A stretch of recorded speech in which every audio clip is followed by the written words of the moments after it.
There was an indictment yesterday by the U.S. Attorney for the Southern District of New York that's very, I would say, call it UN related. A company called China Energy Fund Committee was, as alleged, funneled $500,000 bribes to Sam Kutesa, former president of the General Assembly. The indictment describes the meetings taking place not on this very floor, on the second floor, setting up these bribes. And so I have a couple of questions. One is, and these mentioned in the indictment is the president of Uganda, Yoweri Museveni, who is, as you know, is a mediator on the Burundi file.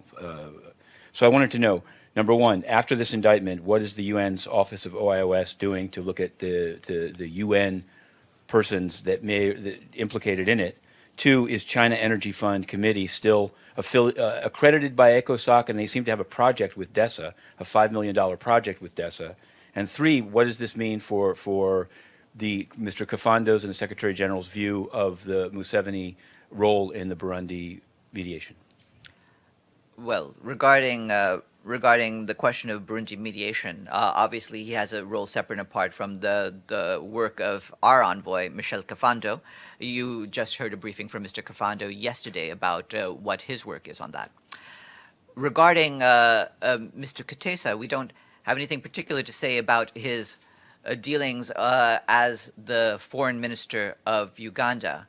Obviously, he has served as a General Assembly president, and we want to make sure that all officials of the UN, including the General Assembly president, abide strictly by norms avoiding corruption and bribery. Obviously, how that is enforced is an issue for the specific member state. So we would refer you, in this case, to the member state of Uganda, which is responsible for Mr. Kutesa. And regarding the CEFC that you just mentioned, yes, they have accreditation at ECOSOC. We're checking with our colleagues in the Department of Economic and Social Affairs about the nature of their projects and what the status of that is. There's a $5 million project that's online, which I guess what I'm saying is coming after the Englap saying John Ash case, it seems some sort of consonant with it. Basically, you have a big NGO using UN access to purchase, if the allegations are true, a PGA. And so I guess I'm wondering from the UN side, beyond referring to the Ugandan mission or whatever else, are there any reflections, number one, on how this process, what due diligence did DESA do before linking up with this NGO that's clearly a subsidiary of a Chinese oil company that was paying bribes in Chad as well? Well, the information about them paying bribes is something that's come out today. The ECOSOC accreditation came out sometime prior to all of this. So that's a separate issue.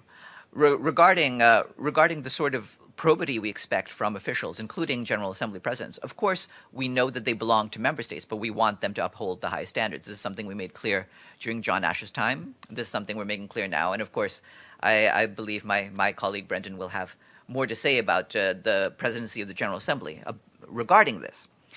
But again, these are issues that the member states themselves will need to take responsibility for. These are officials of member states. These are not staff of the United Nations. Yes, Matthew. Sure, thanks. I'll take it for granted that you heard the back and forth with Farhan. So I wanted to ask you, I guess, the GA side of this, which would be, well, one side of it is this group, the China Energy Fund Committee. It's named throughout the indictment that was filed yesterday, and various acts are described, including in the very office that the PGA is currently inhabiting. That these were where meetings took place up to 3 hours in length. I'm assuming that the group is not just accredited to ECOSOC; it actually has projects with DESA.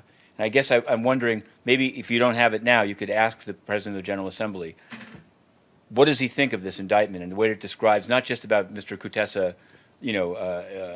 but about the I guess lack of due diligence by the current ECOSOC process, DESA partnering process with groups that were obviously inside the UN in order to make bribes for oil deals. What steps does he believe he can take during his remaining time to make sure that continuing holes are in fact plugged up? Well, I think the steps that would have to be taken would be by the Secretariat, including the department that you mentioned, and the Economic and Social Council, which accredits NGOs. From the President's part, as you know, he's committed to the highest levels of ethics and transparency. He will be the first president to publicly submit his financial disclosure statement. His office is run in an extremely transparent way, including with respect to financing. So because I only speak for the current president, I can't really get into what past presidents may have done, and his position is quite clear with regards to his commitment to ethics and transparency. Yes, Chairman. What about the new indictment of Senegal's former foreign minister? There's an indictment in the U.S. courts that involved Sam Kutesa when he was PGA, essentially soliciting bribes, they say, for Museveni, who's the mediator on Burundi. Do you have any reaction to it? Do you think it shows any need? I'll look into that and get back to you. Okay, thanks everyone. Outright corruption of the United Nations. Right down this hall is the PGA's office. When it was occupied by John Ash, it was used for bags of cash for jobs in Macau and elsewhere. Not Macau, Hong Kong and Shanghai. Under his successor, supposedly post-corruption, Sam Kutesa, oil deals were reached with bribes to be paid to President Museveni of Uganda, who's the Security Council's mediator on Burundi. We've just asked the UK ambassador for his reaction. He said he'll look into it and get back. To be continued. It has to do with the John Ash case, and I'll keep it very brief. I wanted to know if you can give a brief update of what the status of the government addressing the issues that came out during that case and in your predecessor. And even for UNDP, we've been asking for some time for the Office of South-South Cooperation to come and just give a briefing on what it learned from the case and how it's operating. Maybe you can say a few words about that. Thanks a lot. Okay, thank you. So I'll take on the issue with John Ash. Well, again, we're not too sure exactly what is happening with that case. The last thing we heard is that NGM Lapsing was actually convicted. I understand that he's appealing. As you know, John Ash passed, but he had maintained his innocence. Unfortunately, he's not alive to stand trial, and I'm not sure that I'm in a position to say anything further on that issue. We also echo the Prime Minister's statement. As somebody who has passed away, all I can say is to his family and to him, may his soul rest in peace. We cannot judge on someone who has passed and cannot defend himself in the courts today. And for that reason, I refrain from making any further comments on him. Thank you. Sure.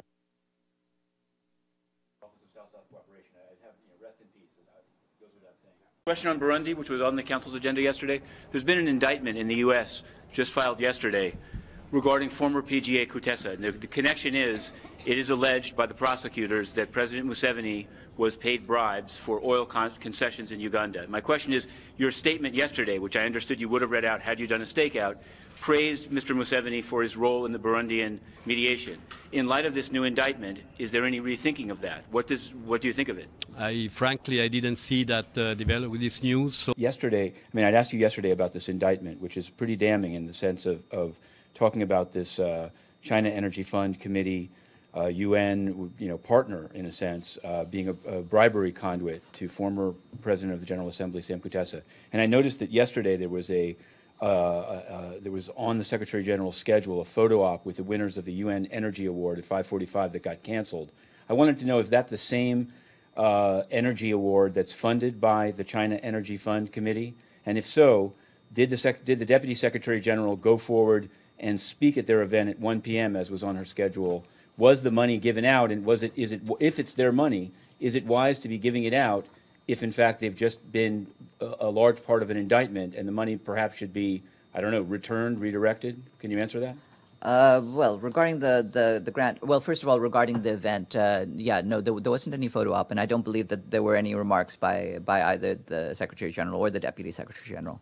Regarding this grant, the complaint against Dr. Patrick Ho as an individual is unrelated to the Department of Economic and Social Affairs energy grant, which is managed according to UN financial regulations, subject to a rigorous and transparent selection process. Since 2015, the grant has been well recognized, supporting sustainable development on the ground. As an ECOSOC-accredited non-governmental organization, the China Energy Fund Committee, CEFC, has worked with the UN Secretariat, including DESA, on sustainable development issues, including through funding the UN DESA Energy Grant. The grant aims to recognize leadership and innovation in sustainable energy. The United Nations manages the selection process and awards a grant of $1 million to fund the capacity building project in sustainable energy proposed by the winner. And I guess my follow-up would be is in the case of Eng Lap Seng, he was the one indicted. It was not Sun Kyan-ip Foundation, but the UN immediately returned the money. And what I'm wondering is, since Mr. Ho was the founder and chairman, and there are pictures of him with the previous head of DESA, he's the man. Are you sure, is there somehow a new UN policy on keeping the money of groups named in an indictment, which wasn't the case during the Eng Lap Seng Sun Kyan-ip Foundation situation? We'll look at the information as it proceeds. This is the information from the Department of Economic and Social Affairs regarding the grant. Like I said, they supervise that grant and place it through a rigorous and transparent selection process. No, I'm not disputing how the winner is selected. I'm saying if the money is in fact tainted or came from a bribery group. But I guess my question is, why was the photo op canceled? Can you say? Because it was sent out that it was going to take place, then it was canceled, and the Deputy Secretary General never canceled her appearance. Schedules change at the UN all the time. That's a regular event, and is probably happening to events today. Yeah. Okay, here we go. This is Lower Manhattan.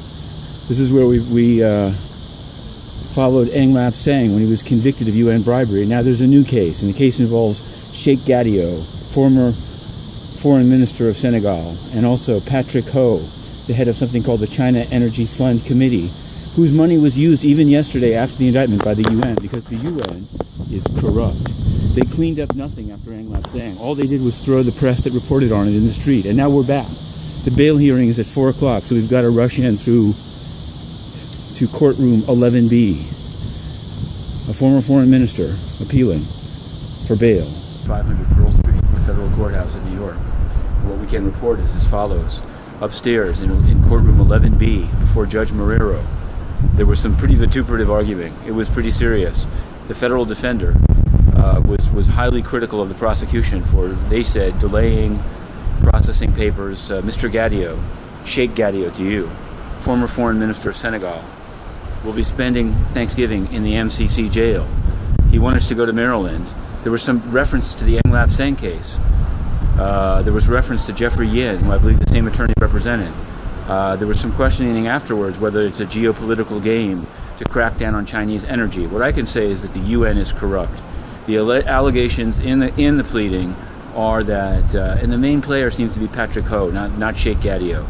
Patrick Ho spans both allegations as to Uganda and as to Chad, using an NGO known as the China Energy Fund Committee, which is accredited to NGO, which is in fact has a deal, just as the Sun Kyan-ip Foundation had a deal with UNDP's South-South Office of South-South Cooperation. The China Energy Fund Committee had a $5 million deal with UN DESA, and you know what? Even after the indictment, the deal went through yesterday. Under the watch of Antonio Guterres, a further $1 million was taken. The UN is more corrupt than it's ever been. Now, we'll be following this trial. Our interest, as before, is in the UN itself. It was down this very passageway that we once followed Eng Lap Seng as he tried to slip out the back door over there of the appeal. Wait, hang on, I could turn it around. And we followed him out. We slowed him down. But the reality is, this case, 3 cases in a row are showing the corruption of the United Nations. The other one has become a trial, although he's asked for extension and tried to plead out. Ban Ki-moon travels the world talking about that have been indicted. One is on the land. In the name of the UN to sell real estate. These 2 cases, admittedly, seem quite related. The Eng Lap Seng case and the Patrick Ho case. Eng Lap Seng, a billionaire from Macau. Patrick Ho, a former Hong Kong minister, fronting, not fronting for, let's say fronting. He's fronting the China Energy Fund Committee. $5 million to the UN, $500,000 to the foreign minister of Uganda for oil concessions, according to the complaint, of course. And the worst part about this, again, our interest here is the UN. The UN is incapable of cleaning itself up. Incapable. We asked the first day, we said, are you starting an audit to see what the complaint may mean for people working at the UN? No audit. In fact, they went forward and spent the NGO's money, which wasn't even done under the Eng Lap Seng Sun Kyan-ip. Is Antonio Guterres more corrupt a worse manager than Ban Ki-moon? It's hard to imagine, but it seems to be true. Amina Mohammed, his own deputy, stands accused of improperly signing 4,000 CITES permits for wood already shipped to China illegally from Cameroon and Nigeria. Signed them, oh, he stands behind it. The German ambassador wrote to his chief of staff and said, I need a job for public money for my wife. Got it. Today they planted a tree at the UN, a Lebanese cedar. Will Amina Mohammed start signing the certificates to ship that baby to China? Again, not to be anti-China. Our interest here is the UN. Anyone can try to buy the UN. But do they have to take the money, even after the indictment? That's what they did yesterday. It's unconscionable. And they knew it. They had a guilty mind. How do we know? We know because Antonio Guterres canceled his photo op, but took the money. No, that's not how it's done. In the US, if you're trying to distance yourself, you return the money. You don't take the money and cancel the photo. Absolutely disgusting. Now we have to rush back to the UN. Why? Because having been evicted and now restricted in the UN for reporting on UN corruption, that turned out to totally be true. 6 guilty verdicts. Eng Lap Sang. In exchange, nothing happened except Intercity Press was thrown out.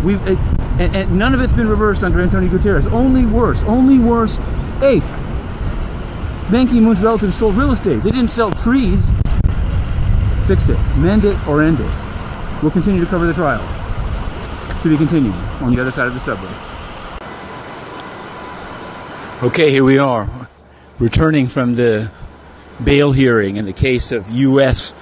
versus Sheikh Gadio, former foreign minister of Senegal, who stands charged, along with Patrick Ho, the head of the China Energy Fund Committee, with bribery. Bribery in the UN of Sam Kutesa, former president of the General Assembly. Bribery, in the case of Gadio, of Chad's president Idris Deby. But our interest in this is the UN side. How can the UN, 3 times now, be a venue for bribery? John Ash sold jobs from the 2nd floor of the UN. May he rest in peace. Ban Ki-moon's brother and nephew used the name of the UN to try to sell real estate in Vietnam. And now, this most recent outrage that the UN is reacting to even less than before. If anything, you'd think that they'd have more scrutiny. No, there's less. This is the Guterres doctrine. Take the money, cancel the photo op. That's what they did yesterday. China Energy Fund Committee. After the indictment and Intercity Press asking about the indictment, they shuttered a photo op, but took the money. This is the building that's for sale. How much? How much you got? 500? 600? 650? 675, you say? It's all yours. Wait, let me get my finger. The UN is corrupt. We're going to stop on this floor because I want to show you something. I want to show you, number one, the workspace from which Intercity Press was physically evicted. Physically evicted. Number one, taken from the Security Council stakeout and pushed into the street by UN security. Months later, every single file of Intercity Press taken out of this office and thrown into the street by the Media Accreditation and Liaison Unit of the United Nations. And let me not speak for them. I'll tell you, Akbar al-Yam is a joke. They never come in. The lady hasn't asked a question in a year. Absolutely disgusting. A former president of UNCA, though, and let's check out UNCA, because these guys are raising $1,200 a table off Antonio Guterres on Wall Street. Angelina Jolie should be embarrassed. Okay, then, let's go down another floor. The UN Security Council pretends to deal, for example, with Western Sahara. It was dealt with today, but it doesn't oversee the Secretariat, so that Western Sahara media is actually not allowed in the building. But 5 separate state media of Morocco, Southern Cameroonians, Western Saharans, Yemenis, there's nothing for you here. You know, and we have a right to report. Why are we more restricted than people that don't even come into the building? No response. Email sent, no response. Allison's mail, no response. The President of the 69th session of the UN General Assembly, His Excellency, Mr. Sam Kutesa, to deliver his opening remarks. Thank you, Your Excellencies. Your Excellency, Mr. Ban Ki-moon, Secretary General of the United Nations, Your Excellency, Mr. Wu Hangbo, Under Secretary General for Economic and Social Affairs, Dr. Patrick Ho, Secretary General of the China Energy Fund Committee, distinguished delegates, ladies and gentlemen, I'm pleased to participate in this special event to welcome and honor the winner and finalists of the first UN DESA Energy Grant on powering the future we want. These individuals are being recognized today for their hard work and innovation in seeking practical solutions to the lack of access of modern and sustainable energy. I had the opportunity to review a number of interesting programs and proposals submitted by applicants. The initiatives demonstrate creativity and commitment to accelerating the global transformation needed to achieve sustainable development. I was impressed by a number of proposals that we received and the inspired way in which applicants proposed addressing sustainable energy issues, particularly in some of the listed regions of the world. Many of the proposals elaborated on the linkage between the important role of sustainable energy and the ability to reach development objectives, such as eradicating poverty, improving healthcare and education, increasing food security and access to clean water, and addressing climate change impacts.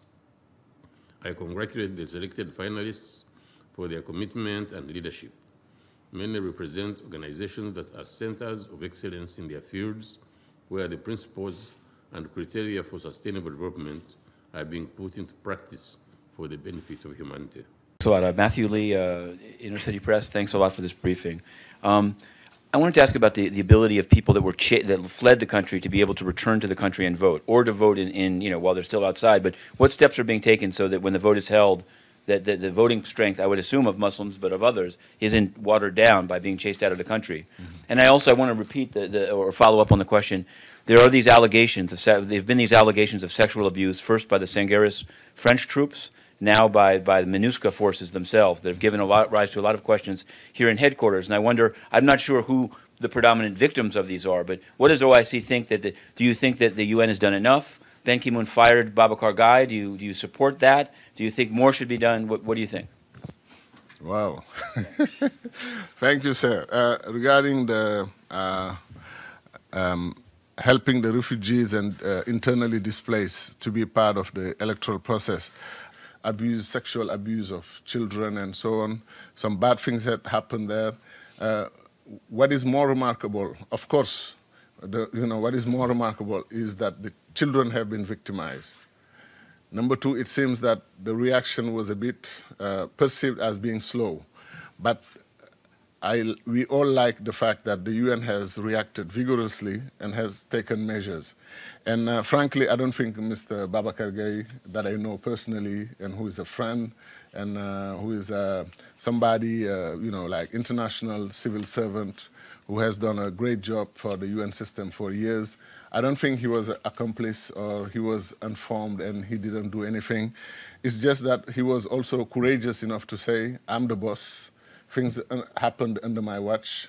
I may not have been informed properly, but if this is going to help the situation, let's do it. I don't know, I may be wrong, maybe it happened before, but in his particular case, I think both the Secretary General was courageous, but Mr. Gai also was courageous to accept and to decide, to just accept to be removed without any comment and to take responsibility. Not take the blame, but take responsibility.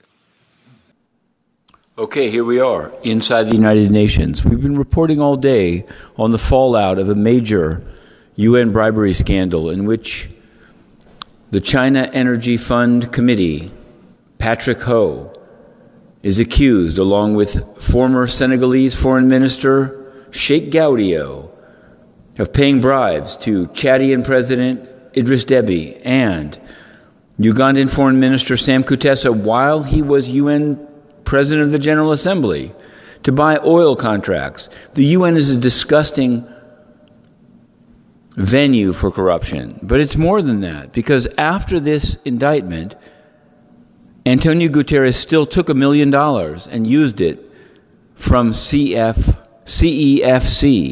China Energy Fund Committee, He just canceled his photo op, as if that would change anything. And then he flew to Lisbon. So today, Inner City Press asked Guterres' spokespeople, where is Guterres? How much does it cost? Where is the deputy, Amina J. Mohammed, Rosewood? How much does that cost? And they did answer, but they just refused to state any cost. Antonio Guterres is in Lisbon, his hometown. He's rarely here. The deputy is in South Africa to give a speech, to promote herself. But what's the size of the delegation?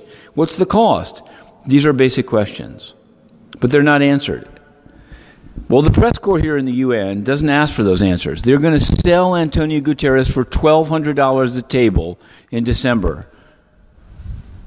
There it is. You can buy a table. You can buy Antonio Guterres on December 15th on Wall Street. Thrown out of its UN office because it covered corruption. That's true. We're going to show you this, and then we're going to hit the streets. Inner City Press, covering the UN, almost nearly alone, covering UN corruption, worked out of this office with Europa Newswire, Luis Rampoletto. And then, because it covered UN corruption in the UN press briefing room, spokesman Stefan Dujarric, then DPI head Christina Gayach, threw Inner City Press in the street.